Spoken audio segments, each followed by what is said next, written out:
D'abord, le marché, en cas de crise, c'est toujours les marchés limitrophes et le marché local. Et ça, c'est connu par les experts parce qu'eux, ils vivent avec nous. C'est exactement comme dans leur pays. Donc, ils n'ont pas peur d'événements exceptionnels. Bien que maintenant, c'est devenu un sujet secondaire puisque les menaces de terrorisme sont généralisées partout dans le monde. Donc, le risque en Tunisie ou à Bruxelles ou à Paris est le même. Donc on a dépassé ce stade. Mais c'est un marché qui s'est ancré d'une manière très profonde sur la Tunisie, malgré des obstacles et des difficultés structurelles très importantes. En l'occurrence, le premier point, c'est la réglementation de change entre la Tunisie et l'Algérie. Vous savez que le client algérien est obligé aujourd'hui d'utiliser son allocation touristique ou de passer par des agences lesquelles ne sont pas installées en Algérie et qui sont obligées de faire un change.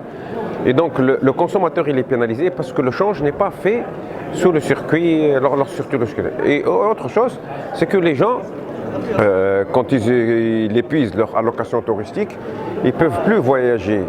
Et par contre, c'est comme si on dit à un Tunisien, tu ne peux plus aller à Tabarka parce que là-bas, on n'acceptera pas ton argent. C'est exactement la même chose parce que c'est le même pays. Donc ça, c'est un très grand obstacle. Et je pense que la solution, elle est politique.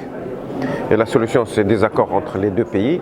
Et si on arrive à faire suffisamment d'efforts pour que les deux pays concrétisent effectivement le Grand Maghreb et le Maghreb, aujourd'hui nous pouvons au minimum multiplier par 2 ce marché.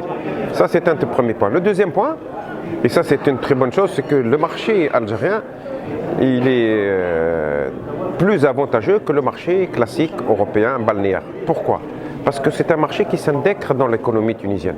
Et donc les Algériens, d'abord, pas plus que 30 à 40% des gens qui viennent logent dans les hôtels. Les autres 60% logent dans d'autres formes d'habitation. C'est ce qu'on veut développer.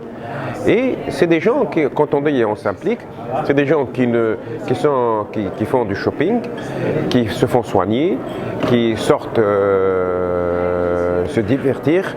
Et ça, c'est un impact et c'est un apport à l'économie tunisienne très important. Et c'est pour ça qu'on revient toujours.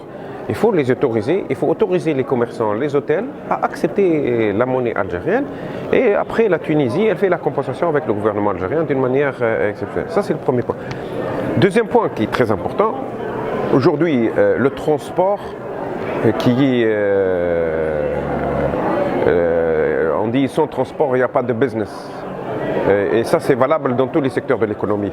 Et donc, on a vu qu'aujourd'hui, on est plus ou moins pénalisé par le transport avec l'Algérie. Et quand je parle de transport, l'aérien, le terrestre, la maritime.